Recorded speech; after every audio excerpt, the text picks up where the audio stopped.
Senhoras e senhores, bom dia. A partir deste momento, o Tribunal de Contas, através da Escola de Contas Conselheiro José Amado Nascimento, dá início a mais um projeto TCE Cidadão. Hoje nós teremos como público-alvo os alunos do professor Eduardo Macedo, das matérias de Direito Constitucional e Direitos Humanos da UNIT. E como professor palestrante, teremos o doutor João Augusto Anjos Bandeira de Mello, procurador do Ministério Público de Contas, com o tema O Princípio Constitucional da Sustentabilidade. Para abrir o evento desta manhã, nós convidamos o conselheiro diretor da Ecojan, conselheiro Carlos Alberto Sobral de Souza. Bom dia, doutor Carlos. Bom dia, França. Bom dia a todos que me escutam, ou ouvem, ou veem. Bom dia, Bandeira de Mello. Aliás, fui deseducado, primeiras damas. Bom dia, doutora Carla Teixeira. Bom dia, Marcel. Bom dia, Kleber. E bom dia, finalmente, a todos. Minhas palavras serão breves. O que é o TCE itinerante? É um projeto que não foi ideia minha, foi criado na Escola de Contas há muito tempo pela doutora Patrícia Verônica, que é especializada nessa questão de ensino e educação, e é um dos programas mais interessantes que a Escola de Contas tem. Porque, além de aproximar o cidadão da sociedade, em principal do alunato de nível superior, leva também informações que dão a conhecer o que é um tribunal para quem não está vivendo o dia a dia de um tribunal. Então, integra na sociedade as forças de contas. Isso, para mim, é uma missão edificante das mais novas da Corte de Contas, não só do Sergipe, como do Brasil inteiro. E toda a escola de contas existe em todo Tribunal de Contas do Brasil. Graças a Deus, o tribunal chegou em boa hora, e hoje tem daí até quem põe isso, a se dedicar a educar, no sentido de dar conhecimentos melhores ao servidor público e à sociedade em geral. Isso é o importante. Hoje nós recebemos, com muita satisfação para mim, os alunos de Direito Constitucional e Direitos Humanos da UNIT, comandados pelo doutor Eduardo Macedo, meu amigo pessoal, e que, além de professor, também coordeno a parte de Direito da Escola da Universidade Tiradentes, é autor de livros, coautor, melhor dizendo. O livro se chama Constituição, Direitos Humanos e Políticas Públicas, muito abrangente e muito pertinente esse tema para os dias de hoje. Não é tão novo assim, porque eu acho que foi editado lá pelo ano de 2017. Mas, Eduardo, você está de parabéns. Você falou, escreveu e coordenou a edição de um livro de grande valor. Quem quiser fazer a pesquisa, não perde tempo. Ganha tempo e ganha conhecimento ao ler seu livro, Eduardo. Isso é o que fiz questão de dizer sobre você, Eduardo. Você merece, pela sua forma de ser, pelos seus conhecimentos técnicos jurídicos, que se valorize a sua pessoa, e é o que eu faço agora, Eduardo. Também sobre o palestrante de hoje. É o meu amigo também, João Augusto Anjos Bandeira de Mello, procurador deste Tribunal de Contas. Hoje, aliás, João Bandeira, você é o decano, não é? O mais antigo. E quem é João? É Sérgio, doutor. É Sérgio, eu decano. Ah, tem Sérgio. É que Sérgio anda intocado dentro de casa, a gente às vezes pensa que ele não está, mas ele continua. Mas Vossa Excelência, João Augusto, tem que dizer um pouquinho sobre você. Graduado em Engenharia Eletrônica e Direito, ambos pela Universidade Federal de Pernambuco, especialização em Legislação Previdenciária pela UNB e Direito do Estado pela UNIT, e mestre em Direito pela Universidade Federal de Sergipe.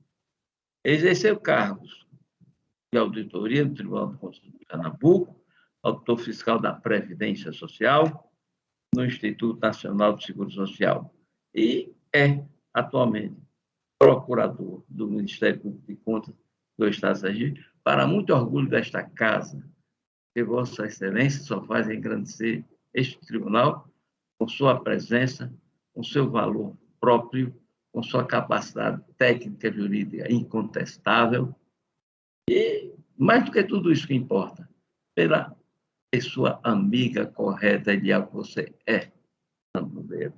Então, por isso tudo, eu lhe dou esse abraço afetuoso e termino dizendo que seu tema da palestra de hoje é o princípio constitucional da sustentabilidade. É um tema atualíssimo. Sustentabilidade é tão importante que até a lei de licitações nova está com imposição básica que as licitações prevejam medidas de sustentabilidade na licitação, para vocês verem a importância desse tema. Então, Bandeira, bom dia para você, um grande abraço para a Carla também, para todos que ouvem, e para o França, esse decano também, decano, viu, Bandeira, não é engano, da, digamos assim, do jornalismo de Sergipe. Mesmo porque Geosênio já morreu, o Etéria já morreu, acho que você sobrou, França. Espero que continue um bom tempo. Um abraço a todos. Viu, doutor Carlos? O Etéria está vivo. E tá, ó, que tragédia. Tá Eu vivo. estava sancionando o cidadão. Não conheço mais ninguém, mas está vivo. Bom, mas então, tirando ele, você é o decano. Bom, então, antes de prosseguir, nós passamos a palavra agora à doutora Carla, que é a coordenadora da Escola de Contas. Bom dia, doutora Carla.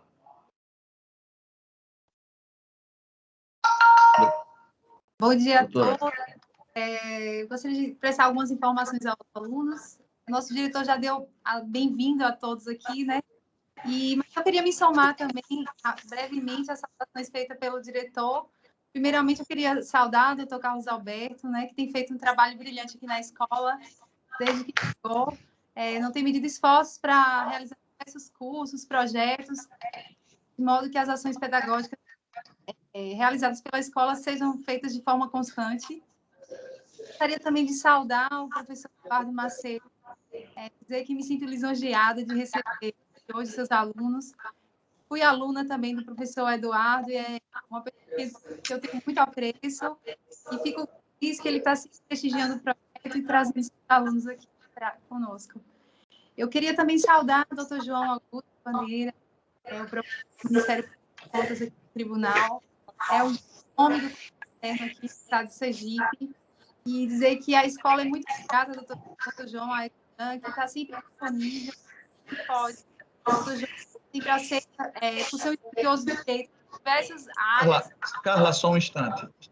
Por favor, quem tiver com o microfone ligado, que desligue, está tendo interferência.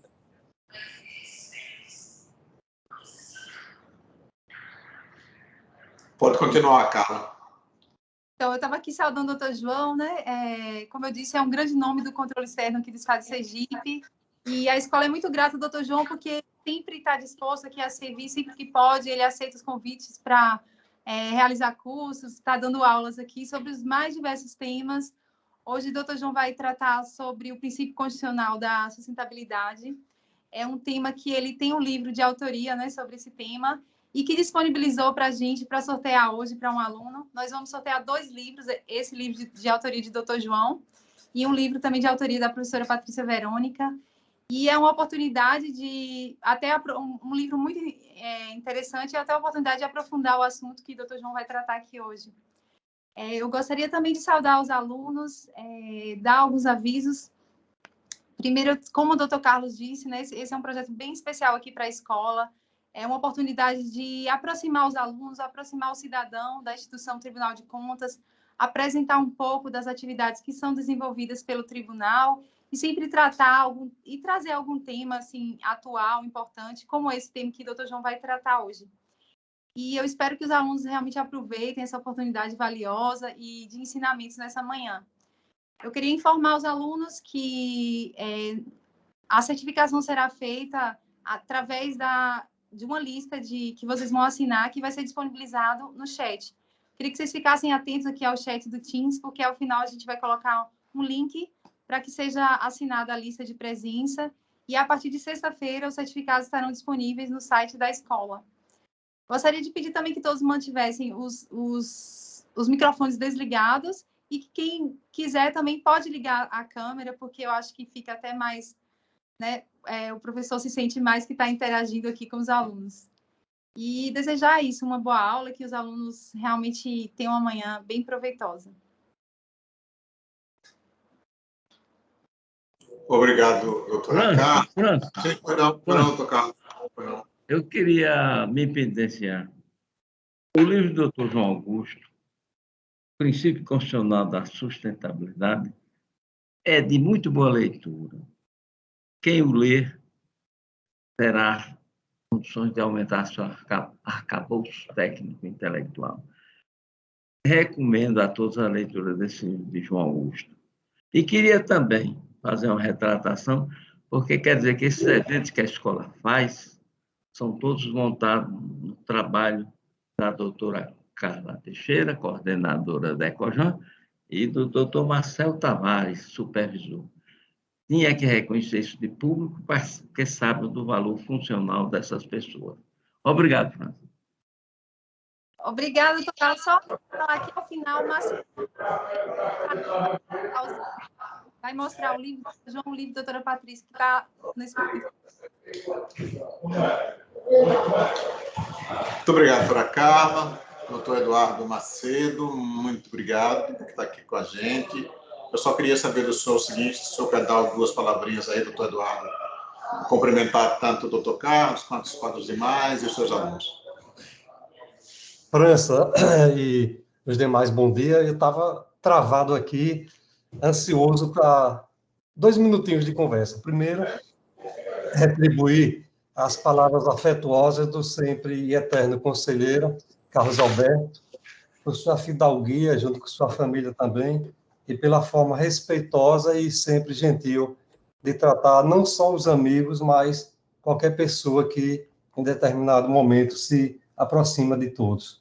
Um agradecimento também, e retribuindo à doutora Carla Teixeira, pela sempre disponibilidade, pela sempre deferência que tem com seu colega advogado, não professor, mas agradeço também, doutora Carla, a sua generosidade também com a minha pessoa. De modo especial também, de antemão, já agradecer toda a equipe do Tribunal de Contas, em especial, doutora Carla, toda a equipe da Ecojan, que disponibilizou e está realizando esse evento brilhante na manhã desta quarta-feira. Sem a equipe que está por trás, acho que inviabilizaria qualquer tipo de evento, e só estamos aqui na frente da câmera agora, pousando de bonitinho, porque a equipe toda está por trás dando essa estrutura. E um agradecimento também ao nosso decano Carlos França, da comunicação, e Carlos Alberto, que eu era criança, e Carlos França já era jornalista, né, na minha infância. Não que ele seja velho, né, não se trata disso, mas é um referencial da imprensa do estado de Sergipe, e oxalá se não for também além de fronteiras, tá? E um especial agradecimento aos alunos do curso de Direito da UNIT, por acreditar no professor e também por escolher o professor Eduardo para ser o seu professor durante o semestre. A doutora Carla e os demais sabem que a UNIT, por ser muito grande, ela tem 4 ou 5 turmas da mesma disciplina. E o aluno tem um cardápio, né? Ele escolhe Patrícia, escolhe Eduardo, né, de acordo com a disciplina. Não, Patrícia é melhor, Eduardo é melhor, então agradecer também, são quase 400 alunos nesse semestre que temos sob o nosso comando. Então, é muita gente. Então, é só para agradecer, França. Obrigado pelos 2 minutinhos de...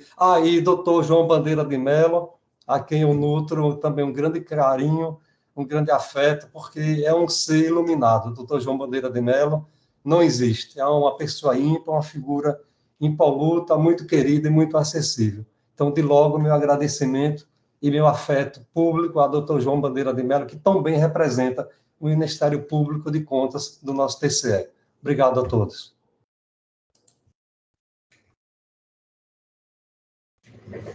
Como eu disse, é negar que faço parte dos decanos, até porque só de ter de televisão tem 40 anos, né? Completa agora dia 28, só de televisão 40 anos.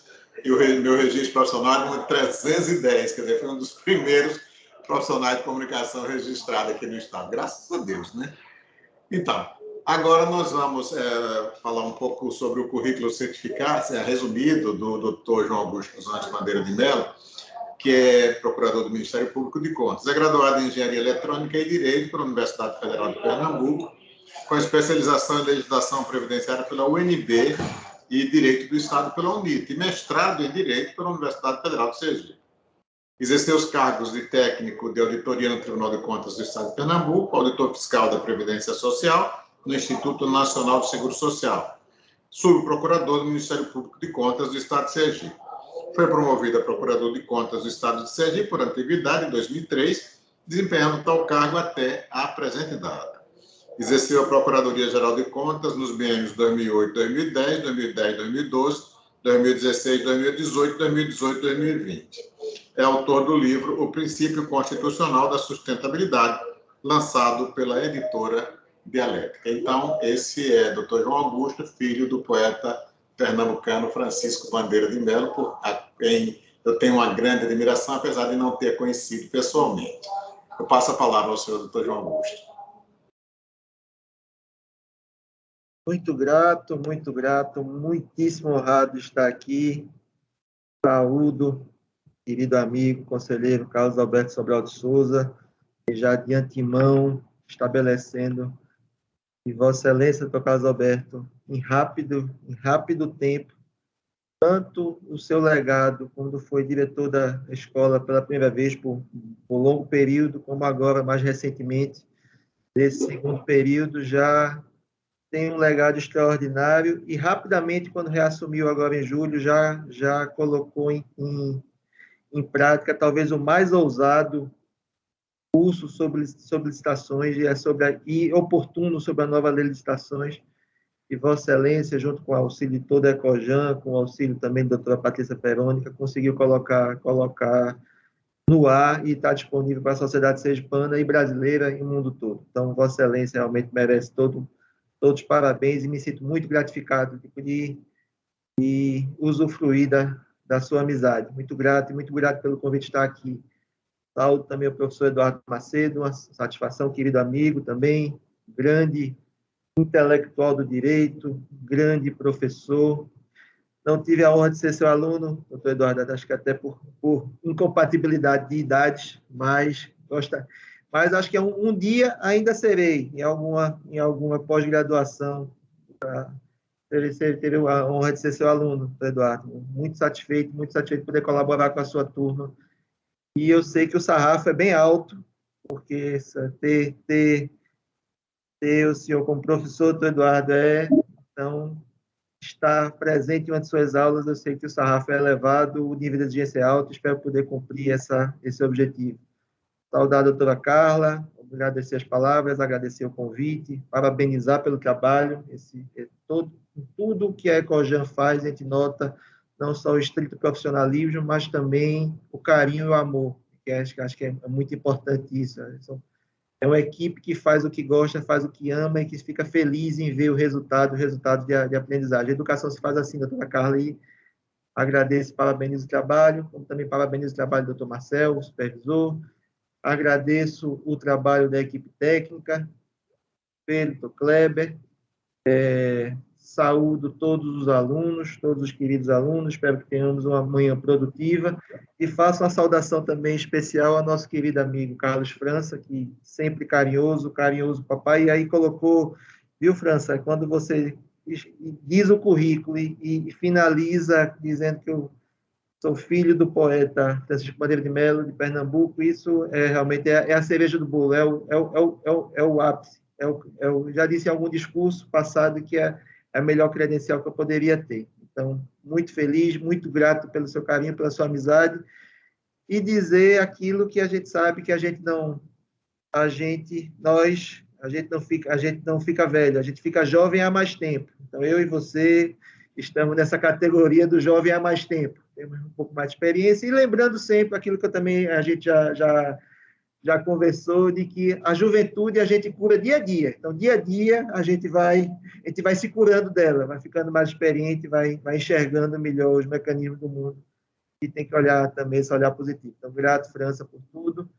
E vamos começar, que não é uma aula, doutor Carlos, professor Eduardo, queridos alunos, a ideia não é dar uma aula, seria mais uma conversa, tentar incutir, eu acho que é importante os momentos de levar reflexão. Então, eu acho que eu gostaria, acho que esse tema da sustentabilidade é um tema que demanda reflexão, eu acho que eu gostaria de semear isso, e certamente também já foi semeado pelo professor Eduardo, essa semente de a gente olhar também, olhar o futuro.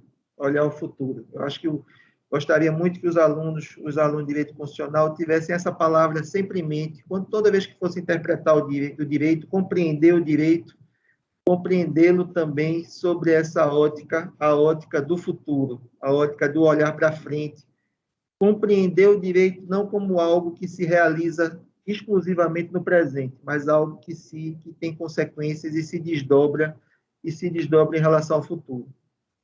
E por que eu faço esse apelo em relação ao futuro? E aí eu vou começar falando um pouco do assunto que me interessa, digamos assim. Eu acho que eu aprendi no mestrado, nas aulas de hermenêutica, que o direito ele é basicamente a hermenêutica, a interpretação do direito. Então, o fenômeno jurídico se internaliza e se aplica a partir da hermenêutica. Interpreta e aplica o direito. E nesse ponto, um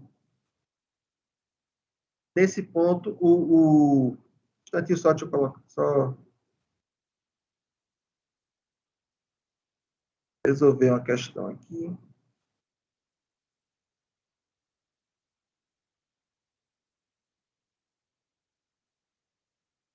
Neste ponto, precisamos, trabalhando direito, trabalhando futuro, eu gosto de falar um pouco de neurociência. Parece um pouco que não tem tanta relação, mas a gente vai ver que tem, já que a hermenêutica ensina que o direito é compreendido e a partir da compreensão, do intérprete, ele faz a aplicação. Então, a partir desse momento que a gente consegue aplicar, que a gente aplica o direito, vamos conseguir trabalhar bem. Então, se a compreensão do direito se dá pelo intérprete, e o intérprete vai aplicar o direito a partir de tudo que ele compreende, e essa compreensão vem também da compreensão que ele tem do mundo, é importante que da nossa compreensão de mundo, da nossa compreensão do que é que a gente quer, de finalidade do direito, isso vai ter repercussão. Então, aí é que entra um pouco a neurociência. Aí é que entra um pouco a neurociência, a importância, porque a neurociência vai implicar exatamente aquilo que a gente compreende, e a maneira de a gente compreender o direito, a maneira como o nosso cérebro se aproxima dos objetos e os entende e os internaliza, isso vai ter repercussão no direito. Então, quando eu chegar lá, acho que vai ficar mais claro. Veja, primeiro, nosso cérebro, como eu comecei falando de futuro, nós todos temos uma tendência de pensar no aqui e agora. Nós temos muito mais, o ser humano, ele tem muito mais afinidade com as coisas do presente do que com as coisas do futuro. Nós somos muito melhores em tomar decisões agora do que nos planejarmos para o futuro. E esse pode ver muito simplesmente, até nas próprias políticas públicas, professor Eduardo, que é um tema do seu interesse. Normalmente, as políticas públicas são pensadas para o imediato. É abrir uma rua, que está precisando agora, é fazer uma obra, construir uma escola, construir um hospital, mas dificilmente se pensa ao longo do tempo e se pensa ao longo dos anos. Então, dificilmente temos projetos de longo prazo. Então, questões que se movimentam muito silenciosamente, nós temos dificuldade.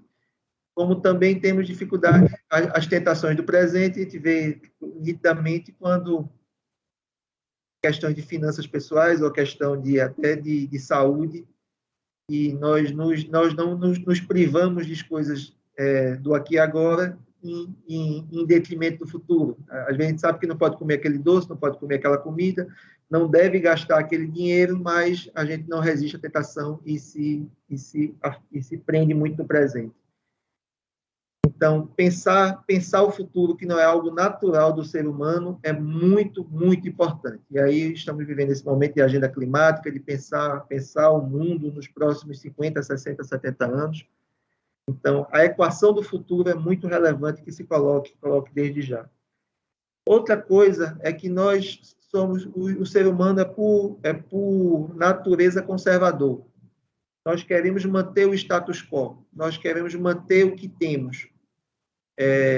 Temos esse efeito dotação de que somos resistentes às mudanças. As pessoas querem manter a maneira como trabalha, a maneira como desenvolve sua vida, até nos caminhos para o trabalho, nos caminhos para casa, os restaurantes que a gente frequenta, as roupas que a gente usa, normalmente são as mesmas, tendemos a manter os mesmos caminhos. E isso é absolutamente relevante porque, em termos de direito, porque a tendência do direito também é, às vezes, replicarmos as mesmas teses. Só que o futuro, como temos que pensar no futuro, o futuro ele tem uma faceta desconhecida que, às vezes, precisamos mudar os paradigmas. Então, temos que mudar essa maneira de pensar. Temos também um viés de otimismo. O ser humano tem um viés de otimismo. Acha que sempre, aí falo para os alunos, eu também já fui aluno, então acho que, não, vai dar tempo. Se eu deixar, no último dia eu estudo para a prova, ou então aquele trabalho, em 2 dias eu faço aquele trabalho. Mas, muitas vezes, a gente vê que esse viés de otimismo, esse otimismo não dá certo. Então, muitas vezes, também no direito, a gente acha que, se continuarmos fazendo assim, vai vir alguma mão salvadora, algum desdobramento que no final vai dar certo e muitas vezes não necessariamente vai dar. E aí estamos vendo essa questão dos gases do efeito estufa, a questão do problema, às vezes o problema da saúde pública, às vezes o problema da mobilidade urbana. Se não houver intervenções agora, no futuro é que esses problemas não serão resolvidos. E temos uma outra questão de que o ser humano ele é tendente a focar em uma coisa só de cada vez. Haja vista que nós estudamos o direito é um só, mas estudamos o direito constitucional, direito administrativo, direito civil, direito de trabalho, enfim, compartimentado, e muitas vezes esquecemos que está tudo imbricado, está tudo conectado.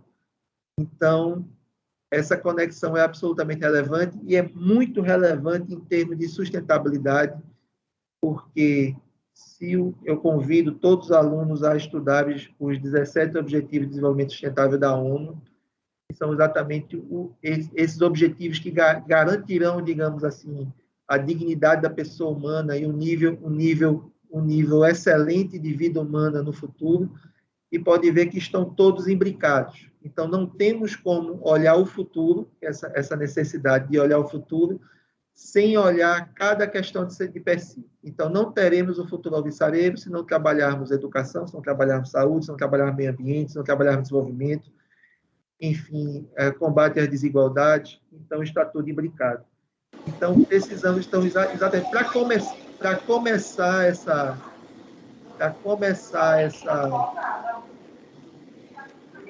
começar o nosso estudo, precisamos ter em mente todas essas questões. Augusto, só um minuto, por favor. Tem gente com o microfone aberto que está interferindo, está dando ruído na palestra do nosso palestrante. Por favor, feche os microfones. Pronto, doutor João Augusto, pode continuar. Obrigado, França. Então, precisamos ter um olhar mais digamos assim, mais multifacetado. Ele precisa daquele olhar do bandeirinha do árbitro, de que marca o impedimento, que ele tem que olhar para 2 lugares ao mesmo tempo. Ele tem que olhar o lançamento da bola, o lançamento e onde o atacante está. Precisamos ter esse olhar, às vezes atender a mais de uma coisa ao mesmo tempo e entender todas as consequências de todas as coisas. Então, faço esse alerta, eu acho que é para nos policiarmos, para mudar o nosso mindset, digamos, a nossa maneira de pensar e não agir com planejamento, entender que há uma relação de causalidade entre as coisas e algumas relações de causalidade nós não compreendemos. Precisamos saber que nós gostamos de manter as coisas, gostamos de rotinas, gostamos de fazer as mesmas coisas, mas talvez os desafios do futuro demandam que façamos coisas diferentes. Demanda esquecer um pouco aqui agora e começar a trabalhar o futuro. E precisamos também pensar imbricado, pensar em mais de uma dimensão ao mesmo tempo. Certo? Dito isso, também gostaria de falar, para falar de sustentabilidade, essa é uma palavra que tem a sua significância mais próxima, ligada ao lado ambiental, mas outro conselho que eu dou aos alunos é entender os conceitos, cada um de per si, né? Digamos assim, tentar extrair a essência do conceito. Porque a essência do conceito não é somente sustentar.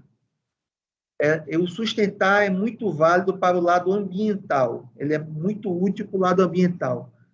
Mas a sustentabilidade, ela quer que o nosso nível de desenvolvimento nos leve a níveis de dignidade da pessoa humana, de níveis de convivência humana, de oportunidade a todos os seres humanos do planeta no futuro, de desenvolvimento social a todos e de uma maneira confortável, de uma maneira aceitável, de uma maneira que não haja perdas em relação ao que nós vivemos hoje. Então, nós temos, digamos assim, um conforto ambiental. Esse conforto ambiental precisa ser sustentado. Então, precisamos manter esse envoltório ambiental que o planeta tem. Então, aí precisamos sustentá-lo, mas também precisamos não só sustentar os níveis atuais de concretização dos direitos fundamentais, mas precisamos elevar esse nível de concretização naqueles locais e para aquelas pessoas que esse nível de concretização ainda não está excelente. Então, digamos, se estivéssemos num país de primeiríssimo mundo, uma Suécia, uma Noruega, eu diria, não, precisamos sustentar o meio ambiente porque tudo mais já foi praticamente garantido.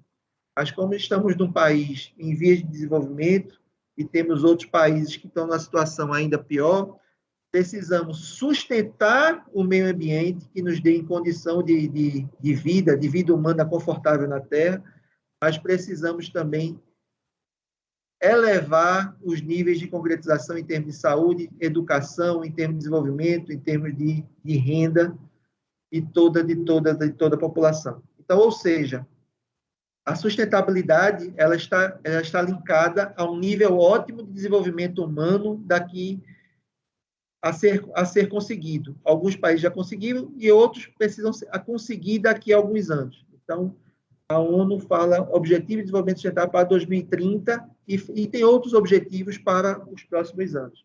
Então, a sustentabilidade ela envolve sustentar, por um lado, a equação ambiental, para que não percamos, digamos assim, a variedade e as possibilidades ambientais de hoje. Isso é que a gente sustenta, mas em relação a todas as outras dimensões de desenvolvimento humano, as dimensões sociais e econômicas, precisamos não só sustentar, mas precisamos melhorar naquilo que estamos melhorando, e aí o Brasil é um caso específico, onde temos ainda muitas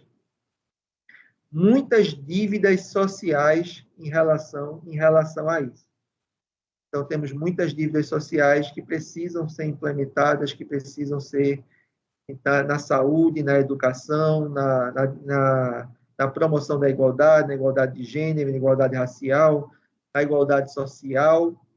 Então, temos muitas dívidas e essas dívidas, evidentemente, elas não têm que ser sustentadas, elas têm que ser adimplidas. Então, precisamos melhorar esses níveis de concretização de direitos fundamentais e, uma vez que chegarmos ao máximo, e aí que está a sustentabilidade. Quando chegarmos ao nível ótimo, temos que pensar em mantê-lo. Então, esse é o conceito de sustentabilidade, o conceito trazido que eu trouxe para a minha obra do professor Juarez de Freitas, professor Gaúcho Juarez de Freitas, que coloca que a sustentabilidade não tem só a dimensão ambiental, ela tem a dimensão econômica, social, ética, jurídica, no sentido de que precisamos ter todos esses componentes imbricados e todos eles se sustentando a ponto de conseguirmos o desenvolvimento humano necessário no nosso planeta. Certo? Então, acho que a primeira noção, sustentabilidade, não é a questão, ela tem a ver com crescimento, garantir um nível ótimo, conquistar um nível ótimo e garantir a sustentabilidade.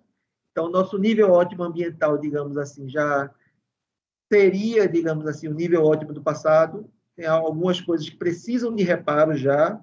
Então, precisamos reparar e conseguir manter. Em termos de desenvolvimento jurídico, econômico, social, precisamos conquistar e manter. Essa é a noção de sustentabilidade que eu gostaria que os queridos alunos tivessem essa noção. Então, no meu conceito de princípio constitucional de sustentabilidade, eu trago, isso aí também é corroborado pelo professor Juarez de Freitas, e esse conceito de desenvolvimento humano global, então, está inclusive trabalhado nos Objetivos de Desenvolvimento Sustentável da ONU para 2030, os 17, eles todos estão contemplados na nossa Constituição. Então, precisamos que a nossa Constituição seja efetivada para que esses objetivos sejam cumpridos. E o que eu quero dizer com isso é que essas questões que a gente coloca como uma utopia de que deve ser conseguido, que vamos conseguir no futuro, que vamos alcançar, essas questões são pontos colocados como normas constitucionais, e como normas constitucionais, elas têm efetividade e devem ter eficácia. Então, a noção que eu trago do princípio constitucional da sustentabilidade, também é outra mensagem que eu quero deixar, é essa, de que toda essa discussão de garantir um meio ambiente equilibrado, de garantir os níveis de dignidade da pessoa humana necessários e aquilo que todos nós imaginamos como íncitos ao ser humano e que são pregados pela ONU, e que são pregados por todos nós em relação aos direitos humanos, eles estão contemplados na nossa Constituição de 88. Então, não é uma questão de falta de legislação, não é uma questão de falta de norma, é uma questão de interpretarmos a Constituição e interpretarmos o direito, interpretarmos as ações governamentais, as políticas públicas, para que elas se encaminhem a esse final desejado. E isso tem muito a ver, aí eu fazer um parênteses, que eu devia ter encaminhado no início, que eu acho que é importante também deixar essa contribuição para os alunos. No meu livro, eu falo esse dever que a gente tem para com o futuro, esse dever, por exemplo, de garantir que a Constituição brasileira, quando ela fala, no seu artigo 3º, são objetivos fundamentais da República Federativa do Brasil. Artigo 3º da Constituição. Construir uma sociedade livre, justa e solidária. Aí depois ele vai mais adiante. Garantir o desenvolvimento nacional. E vai mais adiante. Promover o bem de todos sem preconceito de qualquer natureza. E vai mais adiante. Erradicar todos os tipos de desigualdades, inclusive as regionais, são objetivos fundamentais da República Federativa do Brasil. Então, eu chamo isso da pedra basilar do projeto constitucional brasileiro. A Constituição, quando ela imaginou isso, ela propôs um projeto para a nossa nação. É por isso que eu a chamo de uma Constituição transformadora, trazendo a dicção de Carl Sunstein, que é um constitucionalista norte-americano. Ele diz que as constituições elas são conservadoras ou transformadoras. As conservadoras são dos países desenvolvidos, que não precisam transformar a sociedade. A nossa Constituição precisa transformar a sociedade. Ela pegou o Brasil de um jeito em 88 e ela quer entregar outro Brasil no futuro. Então, ela comanda isso especificamente. Agora, ela comanda no artigo 3º essas transformações, que eu chamo de objetivos finalísticos gerais. Ela tem objetivos finalísticos setoriais, que a gente pode ver, vai para o 205 ou para o 192, se não me engano, quando diz que saúde é direito de todos, quando diz que educação é direito de todos, quando ele diz que a criança e adolescente é absoluta prioridade. Então, ela tem objetivos finalísticos setoriais, ou seja, ela tem que cumprir todo esse projeto, mas também ela precisa,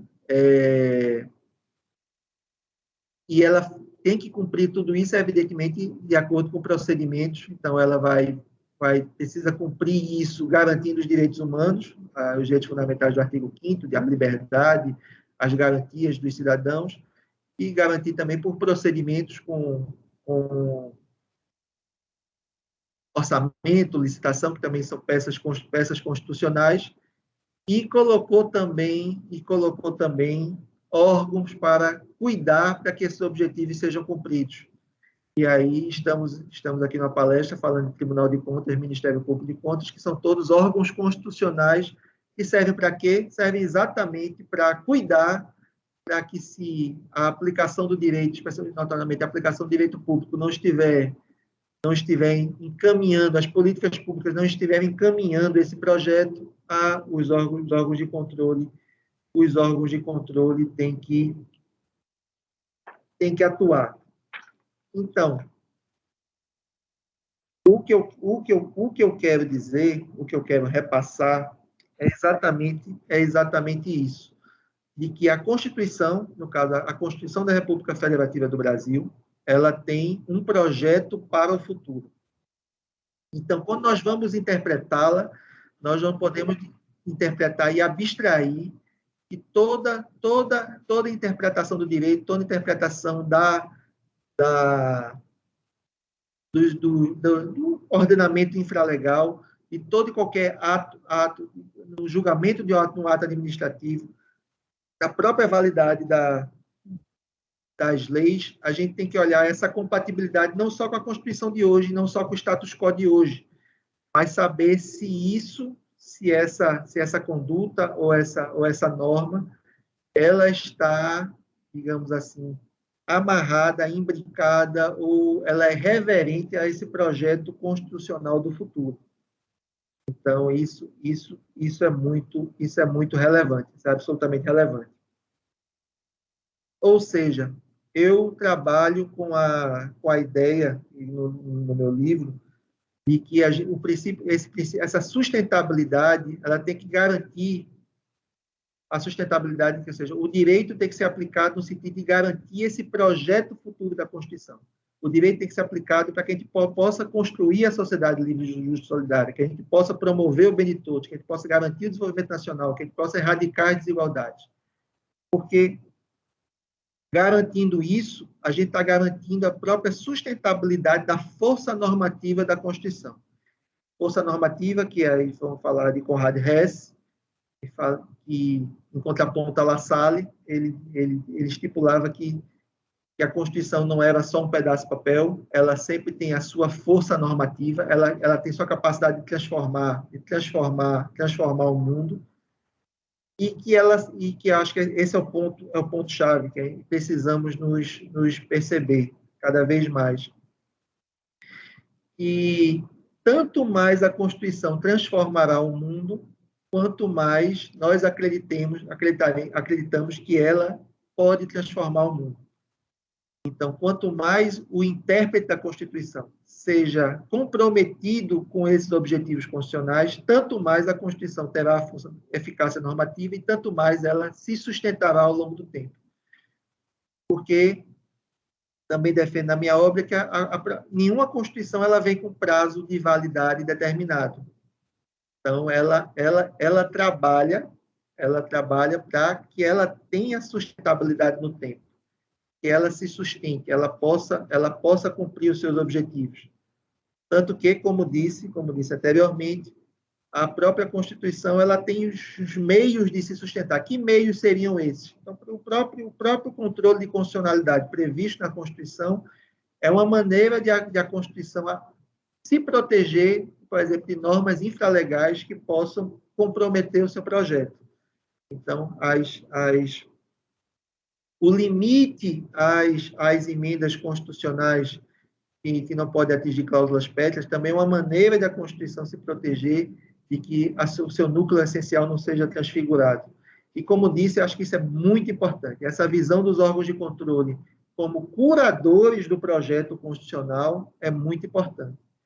Porque aí, quando o Tribunal de Contas estiver, e acho que os alunos, as senhoras e os senhores tiveram a oportunidade de ver a sessão de Câmara e talvez já tenha assistido sessões do Pleno, toda vez que o tribunal for julgar um processo, ele vai avaliar se aquele recurso público ele foi bem aplicado, e mais do que isso, defendo que ele tem que avaliar se aquele recurso público ele foi bem aplicado no presente e se ele encaminha também uma solução para o futuro. Então, a tarefa do gestor ele vai ficando mais hercúlea. Mas tem que ser assim porque a Constituição comanda.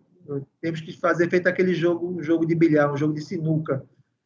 E para não entrar em sinuca de bico, a gente precisa matar uma bola, mas já preparar a próxima. Então, é assim que tem que ser a análise das políticas públicas. A gente não pode analisar, tentar resolver um problema de uma maneira que gere uma perplexidade no futuro. Daí que talvez seja um grande papel dos tribunais de contas exatamente analisar a lei de responsabilidade fiscal, porque o lado fiscal é talvez um dos grandes pilares da sustentabilidade, já que o direito transforma a sociedade, normalmente precisa de recursos públicos, direitos fundamentais precisam de fonte de financiamento. Então, se essa fonte de financiamento colapsar, então pode colapsar todo o arcabouço da concretização dos direitos fundamentais.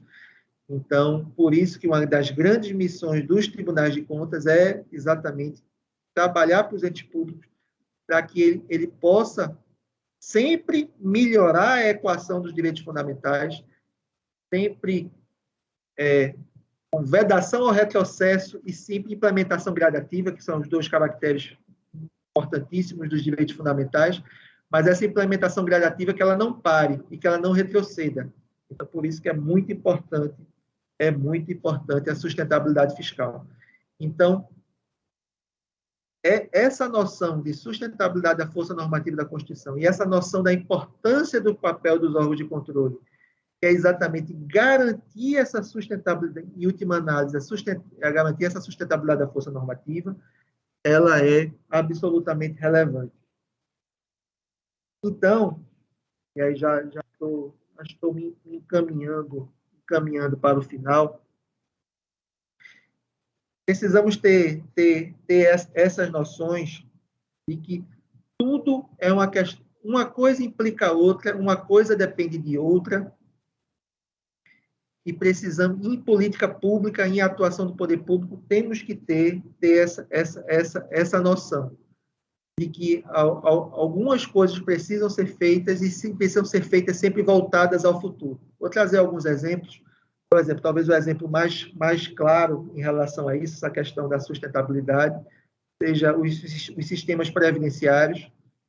Tivemos uma grande reforma da Previdência em 2019 e tivemos por quê? Porque, do jeito que estava, do jeito que estava o regime previdenciário, ele seria insustentável. Ele levaria a um colapso do financiamento, fazendo que fatias cada vez maiores dos orçamentos fossem levadas a pagar inativos, em detrimento de outras políticas públicas.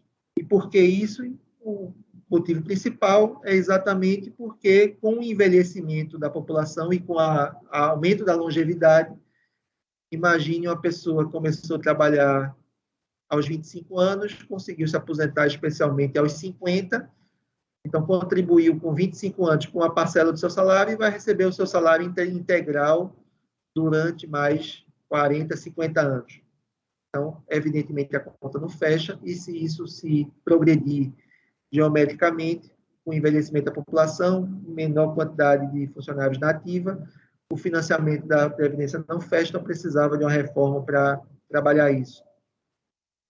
Do mesmo modo, na política criminal, se mantivermos uma política de encarceramento e sem criar novas vagas em presídios, vai haver uma situação de superlotação dos presídios, e, inclusive, já levou a um tempo atrás o Supremo Tribunal Federal a dizer que é um estado de coisas inconstitucional, porque os presídios não são depósitos de pessoas, precisam ter todas as condições de dignidade e de atendimento, de ressocialização. Então, precisamos, então, ter a visão de, talvez, descriminalizar algumas condutas, trabalhar com penas alternativas e ter as obras de infraestrutura necessárias para que também não se chegue a um colapso. E se colapsar a situação dos presídios, isso também, evidentemente, vai gerar um estado de insustentabilidade, um estado de inconstitucionalidade.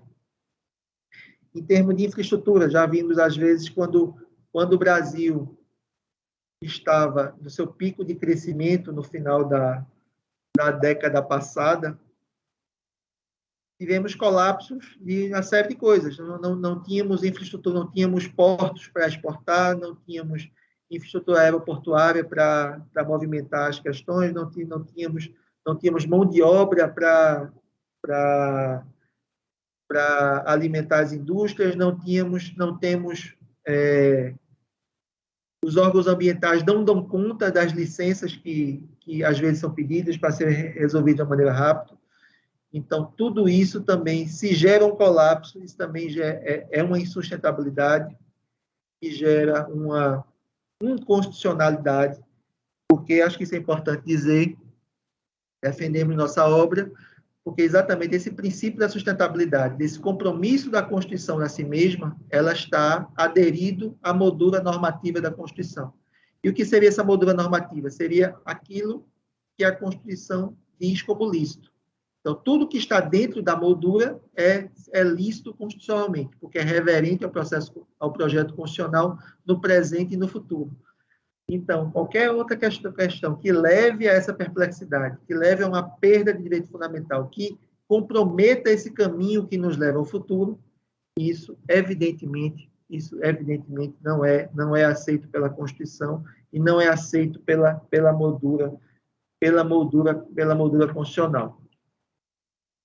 Então, resumindo mais ou menos o que eu tinha a dizer, que a Constituição ela tem um projeto, ela é elencado no artigo 3º e começa com a construir uma sociedade livre, justa e solidária e ter seus consectários. Esses seriam os objetivos gerais. Tem objetivos setoriais, é saúde, direito de todos, educação é direito de todos. Tem objetivos, e tem que cumprir esses objetivos observando os procedimentos, orçamento, licitação, direitos fundamentais, liberdade, proteção às pessoas, devido processo legal. E, então, o poder público, suas políticas públicas, a aplicação de recursos públicos tem que estar jungido a esses objetivos. Então, tanto no lado legislativo como no lado administrativo, os atos, as políticas públicas que não estejam vinculadas a esses objetivos, elas são, na minha concepção, elas elas são insustentáveis, porque não colaboram com a sustentabilidade da força normativa da Constituição e logo, não se insere na moldura, não passam pela moldura da Constituição e são inconstitucionais. Essa é a ideia.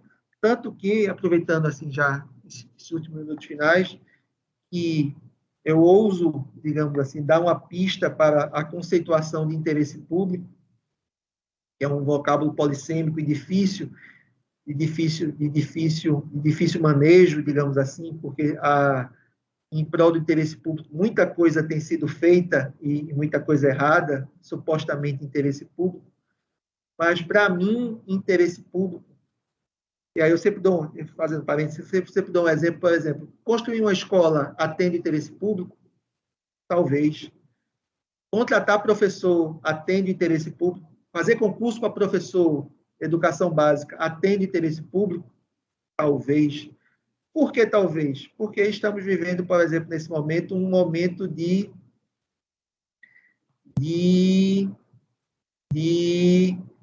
diminuição da natalidade. Temos menos crianças do que tínhamos antigamente.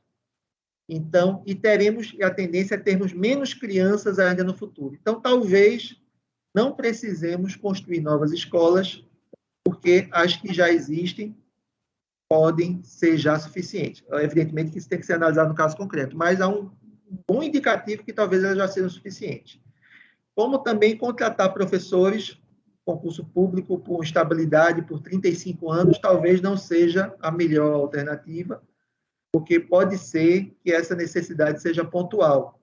E sendo pontual, ela e não permanente, talvez isso possa ser inserida na contratação por excepcional interesse público. Então, isso é uma contratação temporária. Então, temos que ver que o interesse público, ele pode variar. Construir uma estrada, atende interesse público? Atende. Mas se essa estrada for somente para a fazenda do prefeito, ela não atende interesse público. Então, eu uso como elemento discriminatório de entender e compreender o real interesse público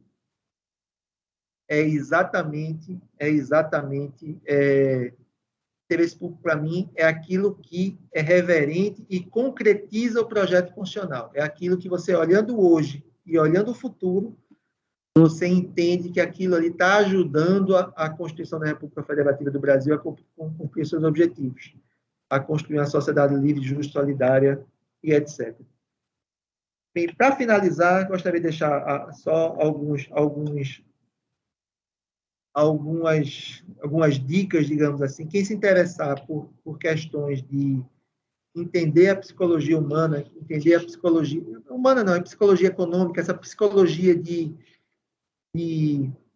como, às vezes, o ser humano processa as coisas e para conseguir tendente a conseguir seus objetivos, eu gosto muito de Daniel Kahneman. Ele escreveu um livro chamado, que é um livro de cabeceira meio rápido e devagar. Eu acho extraordinário para nós nos conhecermos e sabermos, entendermos esses vieses que nós temos, especialmente esse viés do aqui e agora. Por exemplo, se alguém perguntar, você quer R$10 agora ou R$11 daqui a uma semana, provavelmente todo mundo vai dizer que prefere os R$10 agora, porque esse sentimento de incerteza em relação ao futuro, ele é muito arraigado. Então, do mesmo modo, às vezes se perguntar, você quer uma determinada solução agora, uma solução muito melhor daqui a alguns anos, as pessoas talvez prefiram a solução agora. Mas temos que entender isso para poder pensar, certamente, no futuro que funciona. Então, Daniel Kahneman é um autor que eu gosto muito, e outro, em termos de ética, de uma ética voltada para o futuro, de uma ética de raciocinar a vida em prol das gerações futuras. Meu livro se baseou muito na filosofia de Hans Jonas, um filósofo alemão que, em 1978, escreveu O Princípio da Responsabilidade, um ensaio para a civilização tecnológica, onde, em 1978, ou seja, mais de 40 anos, ele já pontuou todas essas discussões que estamos vivendo hoje, de que nós temos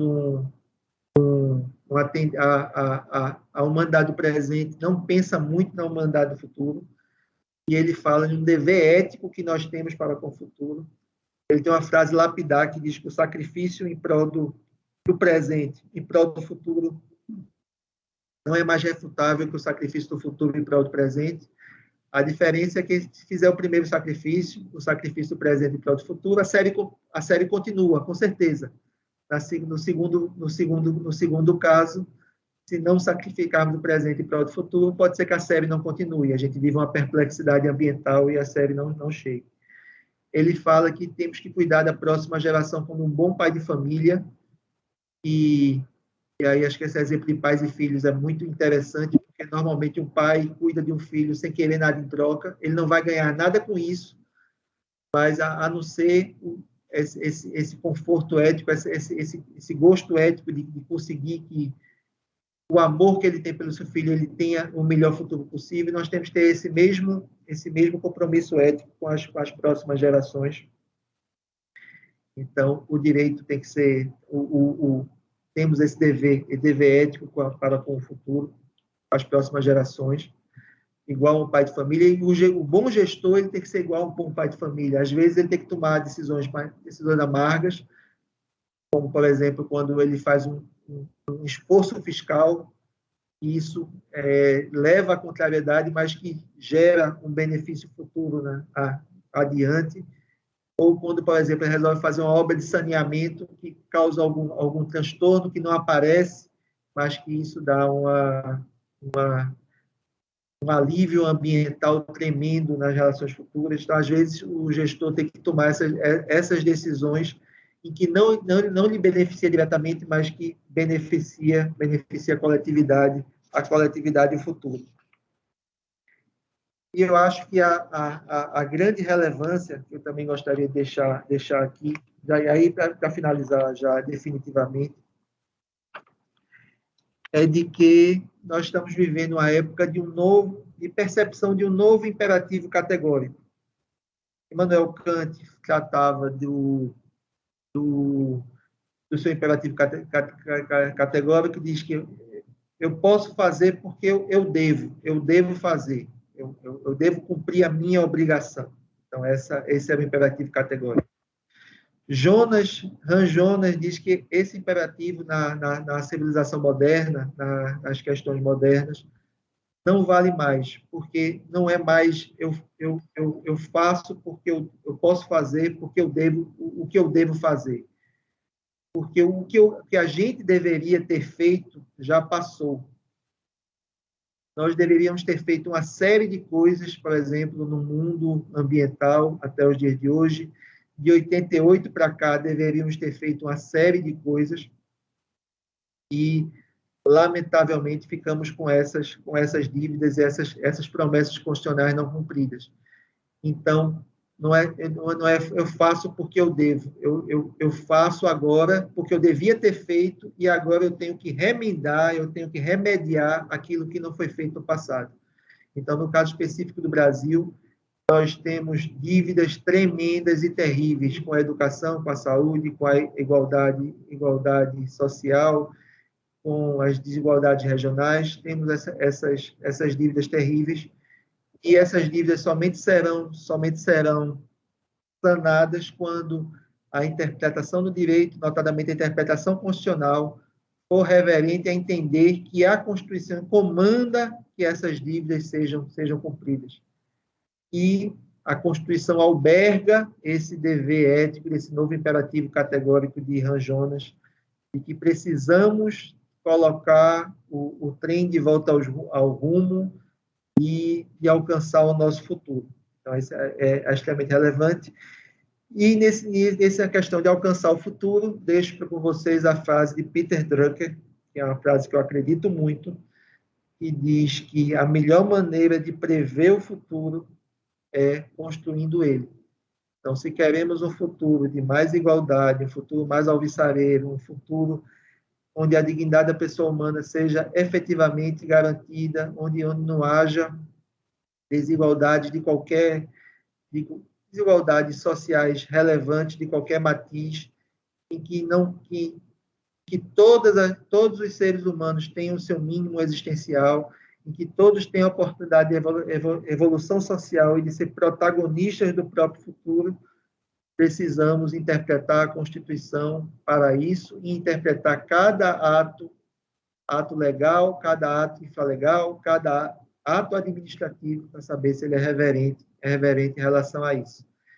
Quando fizermos isso, na Sociedade Aberta de Intérpretes de Peter Aberle, se todos nós, enquanto intérpretes da Constituição, pensarmos assim, certamente o Brasil terá um futuro muito melhor, que é o que eu trago a reflexão de vocês. Então, muito grato pela oportunidade, e estou à disposição aqui para qualquer questionamento. Muito obrigado. Obrigado, doutor João Augusto. Se algum dos alunos tiver interesse em fazer alguma pergunta, por favor, abra a câmera, o microfone e faça a pergunta ao doutor João Augusto, que ele está na expectativa. Bom, Marcel, tem alguém no chat, alguma pergunta, alguma coisa? Bom dia, França. Não, pelo que eu acompanhei aqui, nós não tivemos nenhuma pergunta no chat. O pessoal dizendo que a palestra foi excelente, gostaram bastante. Se nós não tivermos perguntas, eu vou proceder ao sorteio, França. Só aguardar mais um pouco, se tem alguém que... É porque o que a gente está vendo, o pessoal elogiando muito, né? Não é verdade? Isso, justamente. Graças a Deus. E é justo, aliás. Então, Marcel, vamos ao sorteio, né? São 2 livros, é um do Dr. João Augusto e o da doutora Patrícia, né? Isso. Nós vamos proceder, então, com o sorteio. Um livro que foi doado por Dr. João. É o Princípio Constitucional da Sustentabilidade, baliza para a liberdade decisória estatal, inclusive em tempos excepcionais, como está a Covid-19. E o segundo livro que nós vamos sortear é Escola de Contas e o Controle Social na Formação do Profissional, que é a professora Patrícia Verônica, também servidora aqui. Daniela assim, me dando na minha frente, e doutora para a gente chamar. Eu vou pedir a ajuda aqui a Lucas para fazer o sorteio. Só um instante.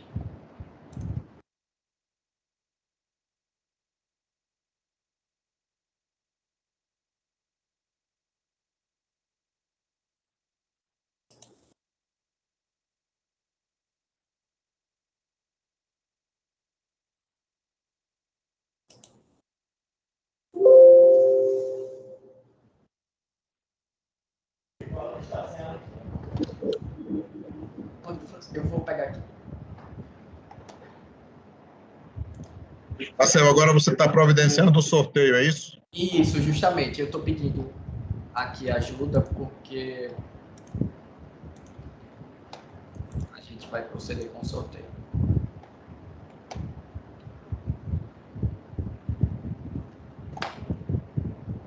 Você está providenciando, Marcel? Enquanto você está providenciando, Marcel, apenas para informar que continua chegando elogios à palestra do Dr. João. Que bom.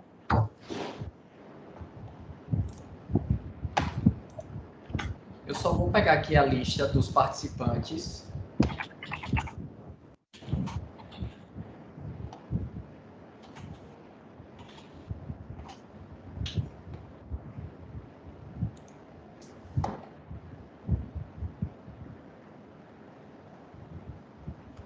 França, nós tivemos uma pergunta aqui no chat. Então faça, por favor. Pronto, eu vou passar a pergunta aqui para o professor Dr. João. É uma pergunta feita por Ricardo. Ele faz o seguinte questionamento: como a instituição se coloca diante da crise de representação política nessa democracia?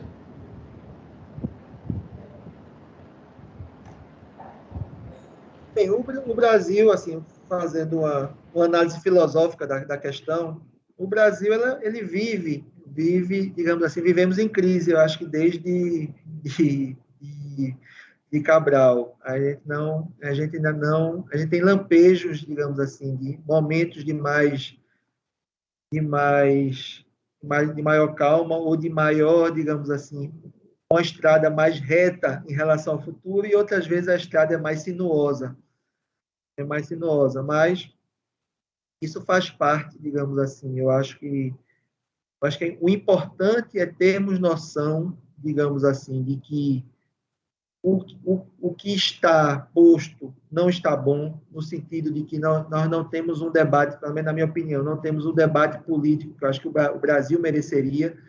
Nós temos um debate muito voltado a pessoas específicas ou a discurso de ódio ou de nós contra eles, e acho que não um debate discutir qual seria os melhores caminhos para exatamente construir o futuro funcional. Mas cabe a todos nós, eu acho que aí falando institucionalmente, o papel do órgão de controle é um pouco ele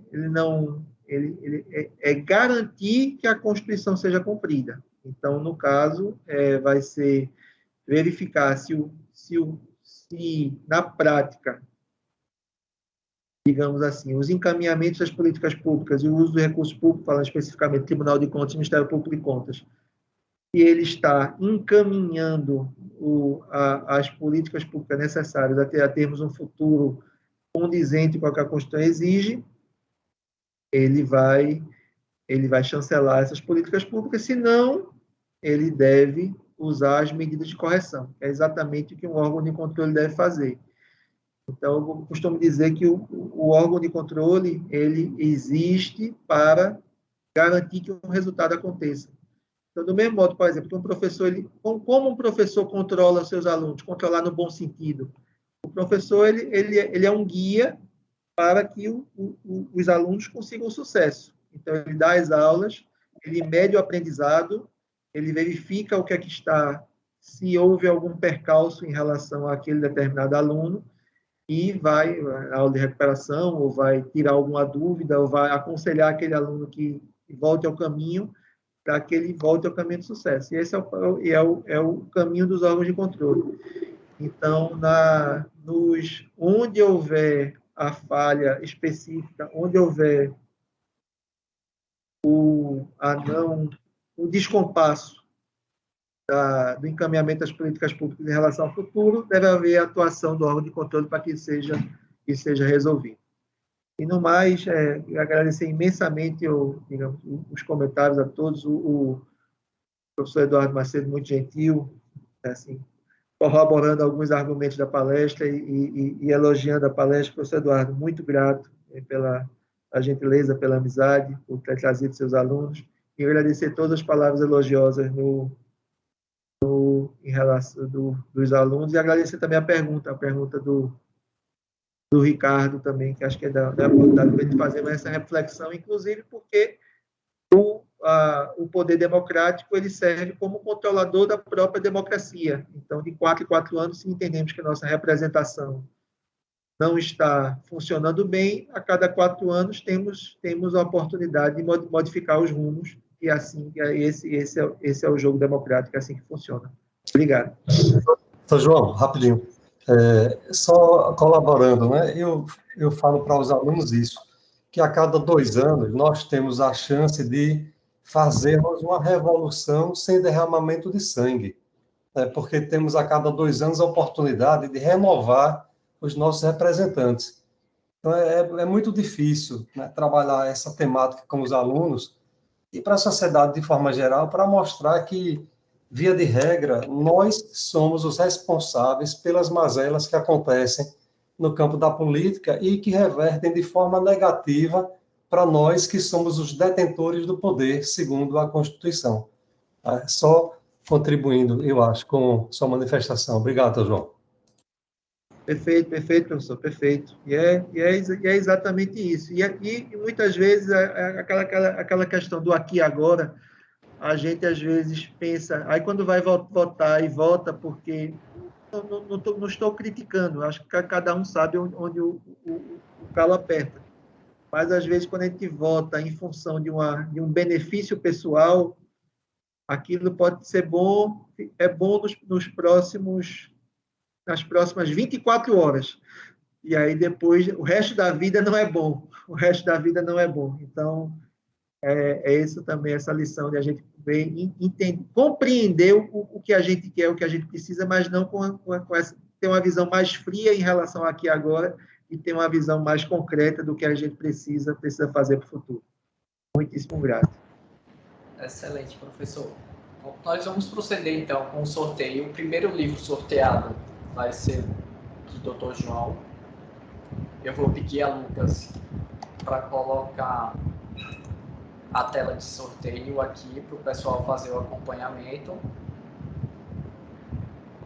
Nós temos 138 inscritos e ele vai proceder com o sorteio do primeiro número. O número que sair, eu faço a checagem na nossa lista e pergunto se o aluno está aqui presente, para que ele se manifeste no chat. Ok? Pode realizar, Lucas. O primeiro número sorteado foi o número 60, que corresponde à aluna Yasmin Augusto Alves. Yasmin Augusto Alves, ela está presente? Presente.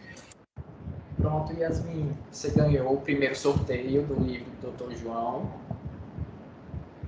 Nós vamos disponibilizar o livro ao professor Eduardo. Mostre seu rosto, Yasmin.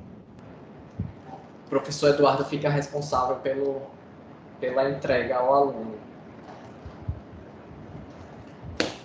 Nós vamos agora, então, para o segundo sorteio do livro da professora Patrícia. Vamos lá, Lucas, mais uma vez.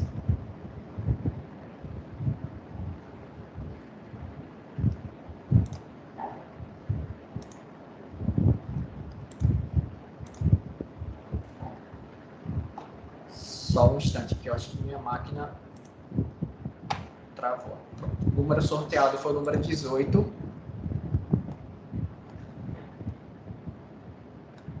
Que corresponde à aluna Ana Laura Silva Nascimento. Ela está presente? Ana Laura Silva Nascimento.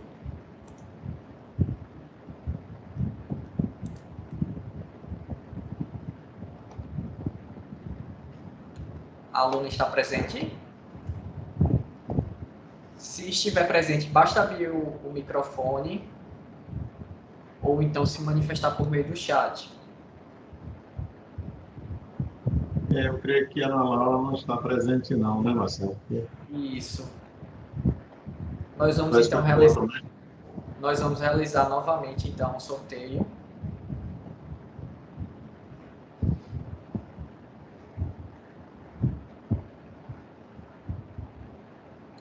Número 100 foi o número sorteado, que corresponde à aluna Manuela Guerra Abdias. Manuela está presente?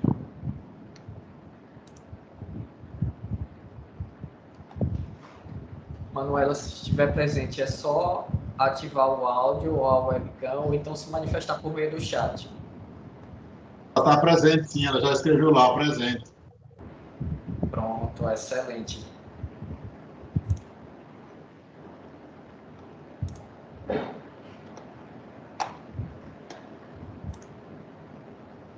Pronto, França, vamos proceder então com a entrega do certificado. Eu só queria avisar os alunos que eu vou disponibilizar agora também o link da frequência, para que a gente possa depois fazer a emissão do certificado.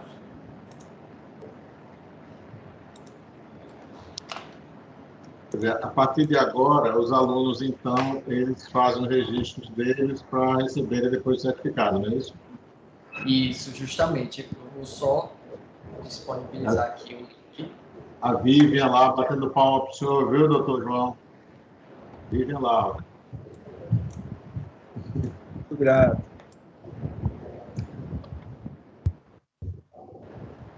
E a será que não é para o Marcel, não, essas palmas aí? Pode ser também, por que não, né? Pode ser também. O link da frequência já foi disponibilizado, França. Agora você vai mostrar, então, o certificado do Dr. João Augusto. Ele está fazendo uma coleção de certificados, tamanha a colaboração dele aqui no tribunal. Verdade, eu vou pedir a Lucas, então, para disponibilizar, fazer compartilhamento de tela para a gente fazer a entrega simbólica do certificado do Dr. João. Olha aí, certificado, João Augusto dos Anjos de Bandeira do Melo, participou do TCS Cidadão Virtual na condição de palestrante, promovido pela Escola de Contas Conselheiro José Mário Nascimento, na Ecojan, em 10 de novembro de 2021, com carga horária de 4 horas. Parabéns mais uma vez. Muito obrigado, presidente do TCE, do diretor da Ecojan, conselheiro Cássio Alberto Sobral de Souza. Obrigado. Muito grato, muito honrado. Vai ser uma alegria muito grande participar do TCE Cidadão. Eu queria, então, em nome do Dr. Carlos, só cumprimentar o Dr. João Augusto. Não tive a oportunidade de cumprimentá-lo na abertura do evento, nem ao professor Eduardo Macedo. Agradecer também a presença dos alunos, o tempo disponibilizado pelo Dr. João, que eu acho que, sem dúvida, é uma das pessoas mais qualificadas para falar hoje no princípio de sustentabilidade, justamente pela pesquisa que ele fez, né, para escrever o livro. Agradecer ao professor Eduardo Macedo e, em nome do Dr. Carlos Alberto, agradecer também a toda a equipe. O Dr. Carlos também sempre gosta de agradecer a equipe, a diretoria de modernização, a diretoria de comunicação, que são responsáveis pela realização do evento. Diante disso, eu acho que só resta agora você encerrar, né, Marcelo? Pronto, França, eu vou fazer o encerramento, então. Só declarar encerrada com esses agradecimentos que já foram colocados aqui. Muito obrigado, França. Até a próxima, com agradecimento a todos. Doutor João, obrigado. Doutor Eduardo, alegria, obrigado. Obrigado, França. Obrigado a todos. Fazer também um registro especial da doutora Patrícia, que primeiro me falou dessa palestra, e depois a doutora Carla. Então, esse convite das duas, foi muito feliz por poder falar do meu livro. Muito feliz. Muito obrigado. Obrigado. Até a próxima. Obrigado.